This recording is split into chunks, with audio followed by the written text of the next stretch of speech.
নমস্কার, কেমন আছেন সবাই? আজকের টুকিটাকিতে আপনাদের স্বাগত।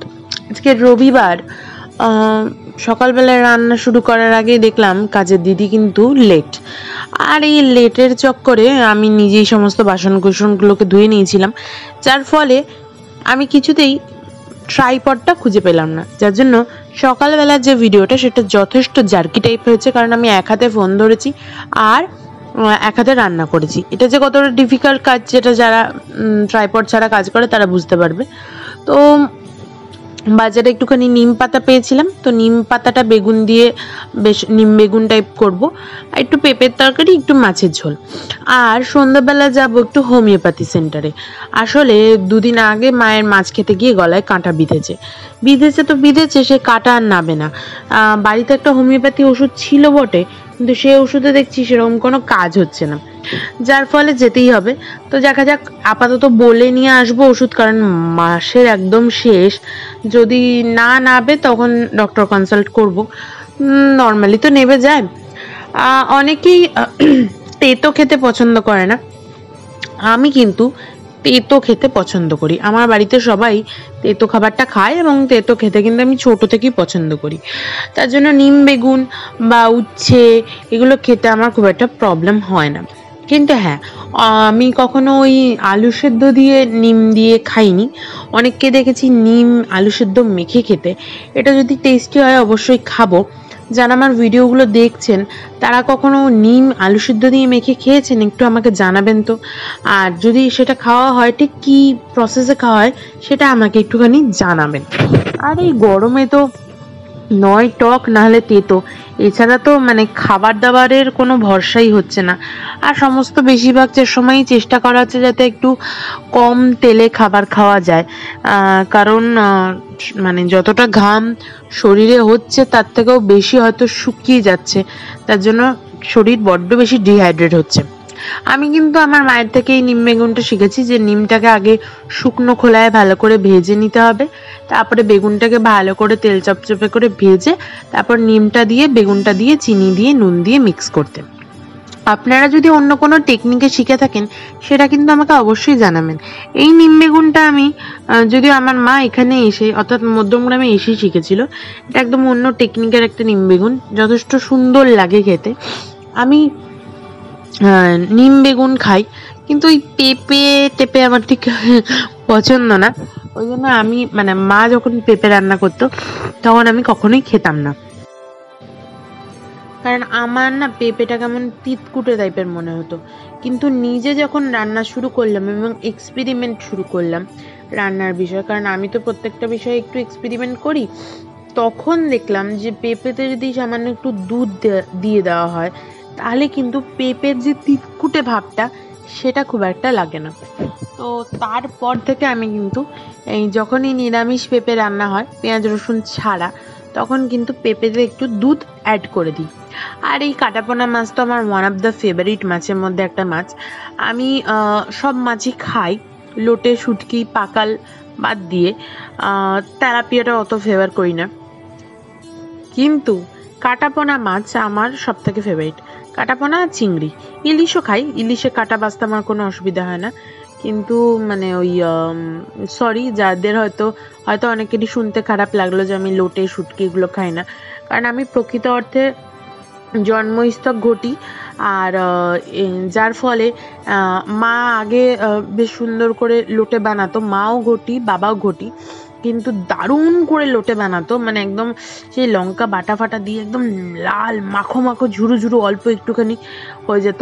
কিন্তু ওই গন্ধটা আমার এতটাই নাকে লেগে গেছিলো রান্না করার সময়, যার জন্য আমি ওটাকে কোনোদিনই টেস্ট করিনি। আমার বাড়ির লোক খেত, কিন্তু আমি খাই না বলে, খাবার ছেড়ে দিয়েছি বলে, মানে খাই না বলে আনাও হতো না, যার ফলে সেটা আর বাড়িতে রান্না হয় না। এর আগে কিন্তু মা বেশ লঙ্কা বাটা পেঁয়াজ দিয়ে লোটে মাছটা বানাতো, এইখানকার লোকেদের কাছ থেকেই শিখেছিল। তো কিন্তু যেহেতু এখন আর আমি যেহেতু কোনোভাবেই কোনোদিনই খাই না, আর যখনই হতো আমি স্কুলে চলে গেলে ওটা হতো, বাড়িতে এসে আমি ঠিক গন্ধ পেতাম যে লোটে মাছ হয়েছে।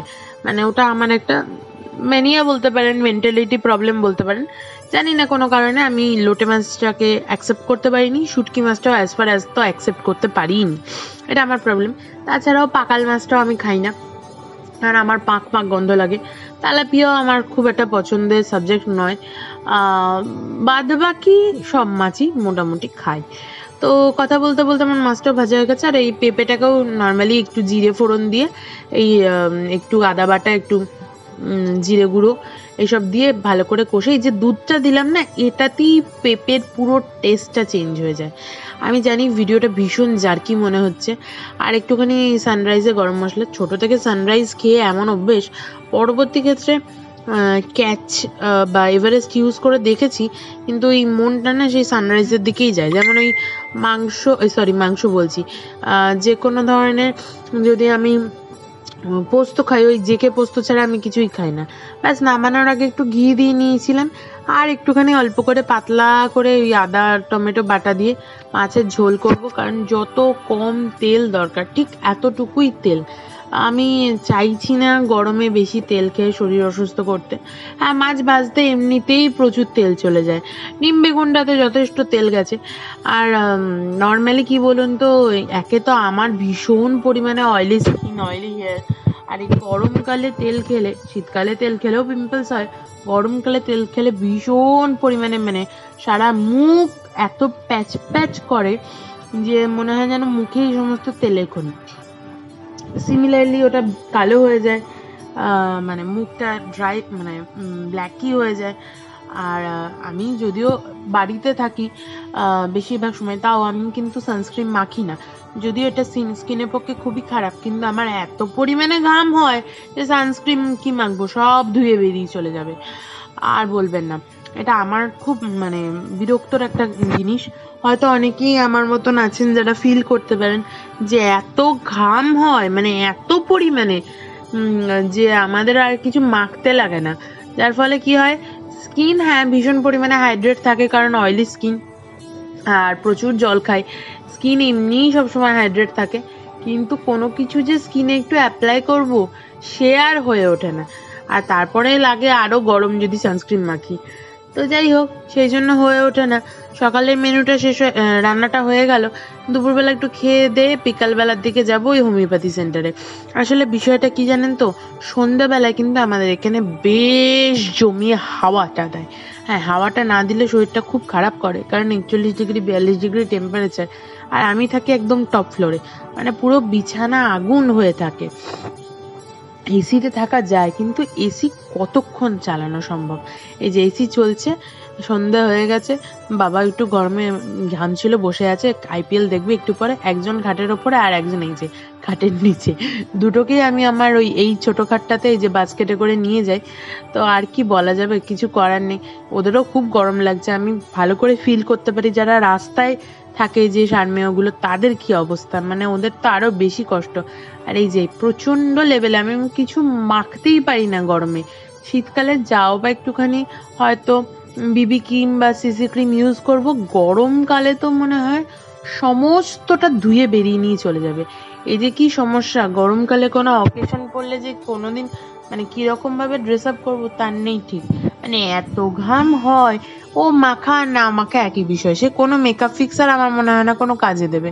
কিন্তু হ্যাঁ, বাইরেটা এত হাওয়া দেয়, মানে বাইরে বেরোলেই যেন শরীরটা একটু শান্তি পায়।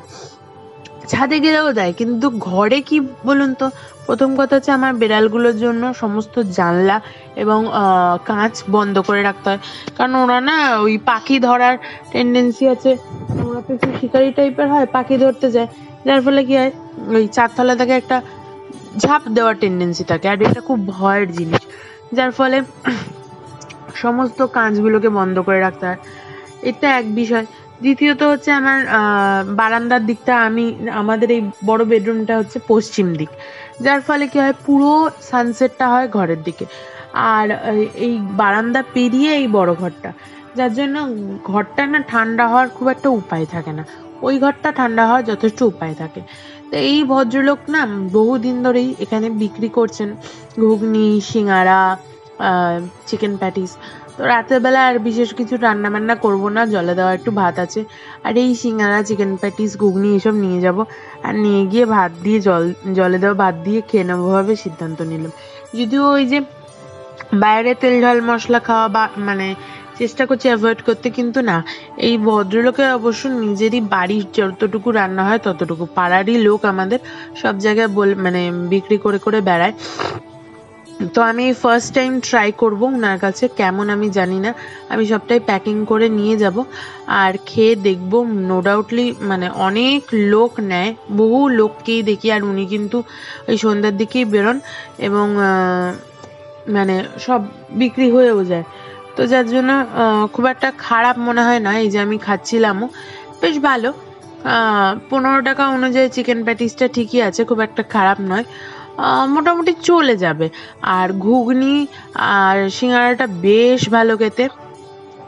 প্যাটিসের থেকে আমার কিন্তু ঘুগনি সিঙ্গাড়াটা, আমি দুটোই একটু ট্রাই করে করে দেখে নিয়েছিলাম, বাড়িতে রেখে গেছিলাম, কিন্তু একটু ট্রাইও করে নিয়েছিলাম যে কেমন খেতে হয়। তো নো ডাউটলি ঘুগনি সিঙ্গাড়াটা বেশ ভালো খেতে লাগলো আমার। তো যাব এখন হোমিওপ্যাথি সেন্টারে, হেঁটেই যাব। আমাদের মধ্যমগ্রাম মানে আমার বাড়ি থেকে স্টেশনটা 1 কিলোমিটার, আবার চৌমাথাটাও মোটামুটি ওই 1 কিলোমিটারই, দুটোই মোটামুটি একই ডিস্টেন্স। তো যেহেতু অল্প করে সারাদিন, মানে সারাদিনে তো বাড়িতেই থাকা হয়, তো আমি রোজই চেষ্টা করি 10-15 মিনিট নিজেকে একটু অ্যাক্টিভ রাখতে, একটু হাঁটাহাঁটি করতে। তো যেহেতু মানে যেতেই হবে, সেজন্য হেঁটেই যাচ্ছি। যদিও মায়ের হয়তো এই গরমে খুব কষ্ট হচ্ছিল, মা সকালবেলা ভোরবেলা ওঠে, খুব এনার্জেটিক মানুষ, আমি পারি না। আর এই যে সেই মন্দিরটা মনে আছে, আপনাদেরকে ভিডিওতে দেখিয়েছিলাম এবং বলেছিলাম যে বৈশাখ মাসে কিন্তু এদের পালি চলে। এই যে দেখুন, এখন বৈশাখ মাস পড়েছে, এদের কিন্তু পালি চলছে এই এই এই এই মন্দিরে। মানে এক একটা ভাইরা আসবেন এক একজন করে, সমস্ত পুজোর অ্যারেঞ্জমেন্ট, এবং এখানে সবাই বসে থাকে, বহু লোক। এখানে বেশ ভালো ভালো প্রসাদ দেয়, জিলিপি, তরমুজ, লুচি, ফল, মিষ্টি, অনেক অনেক মানে প্রসাদ দেয়। কোনো একটা দিন আমি চেষ্টা করব একটুখানি সন্ধ্যার দিকে আসার, মানে একটু দেরি হয়, পুজো হতে একটু দেরি হয়, কিন্তু এখানে প্রচুর লোক বসে থাকে প্রসাদের আশায়। পুরোই একটা মাস এদের এখানে পালি হয় লক্ষ্মী জনার্দন মন্দিরে বোসপুকুরে। যারা মধ্যমগ্রামে থাকেন তারা অবশ্যই জানবেন, এটা একটা বেশ ট্র্যাডিশন।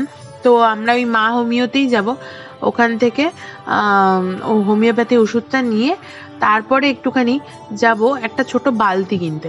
আমাদের যে এসির যে ওয়েস্টেজ জলের যে বালতিটা, সেটা বহুদিন ধরে একই জায়গায় থাকার ফলে, মানে বহুদিন ধরে ইউজ হচ্ছে, আজ প্রায় 8 বছর ধরে, তো ওটা ভেঙে গেছে। এবারে আমাদের ওপর থেকে যদি নিচে জল পড়ে, স্বাভাবিক নিচটা শ্যাওলা হয়ে যায়, আর পিছন দিকেও লোকে যাতায়াত করে।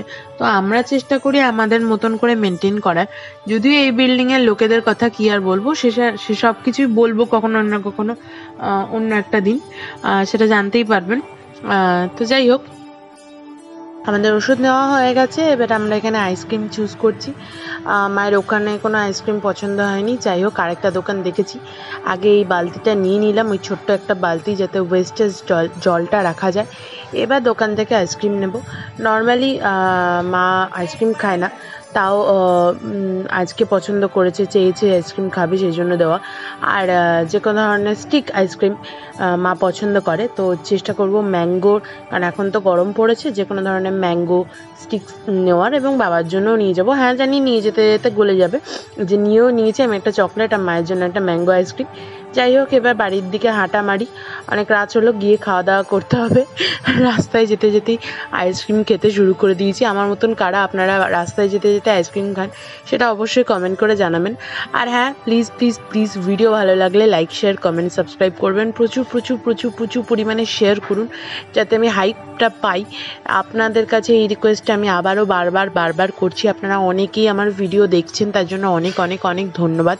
প্লিজ ভিডিওটাকে লাইক, শেয়ার, কমেন্ট, সাবস্ক্রাইব করুন। এই যে এখানে অলরেডি পুজো শুরু হয়ে গেছিলো, তখনও পুজো, যখন যাচ্ছিলাম তখন পুজো শুরু হয়নি, আর এখন আরও অনেক অনেক লোক এসে গেছে প্রসাদ নেবে বলে। তো আমরা তো অপেক্ষা করে, মানে আজকে তো আর দাঁড়াতে পারবো না, অন্য কোনো দিন দাঁড়াবো, কারণ অলরেডি ঘেমে জল হয়ে গেছি, স্নান হয়ে গেছি রীতিমতন। তো যাই হোক, চলুন, অনেক দেরি হয়ে গেল, বাড়ির পথে যাই। আর ভিডিওটা ভালো লাগলে please like, share, comment, subscribe করবেন। আর আমার মায়ের এত গরম লেগেছে যে মাথায় রুমাল নিয়ে নিয়েছে। তো যাই হোক, চলুন, আজকের মতন ভিডিওটা এখানেই শেষ করছি। ভালো থাকবেন, সুস্থ থাকবেন, নিজেদের খেয়াল রাখবেন। আর ভিডিওটা ভালো লাগলে please like, share, comment, subscribe করবেন। আর পরবর্তী ভিডিও নিয়ে আসছি খুব শীঘ্রই।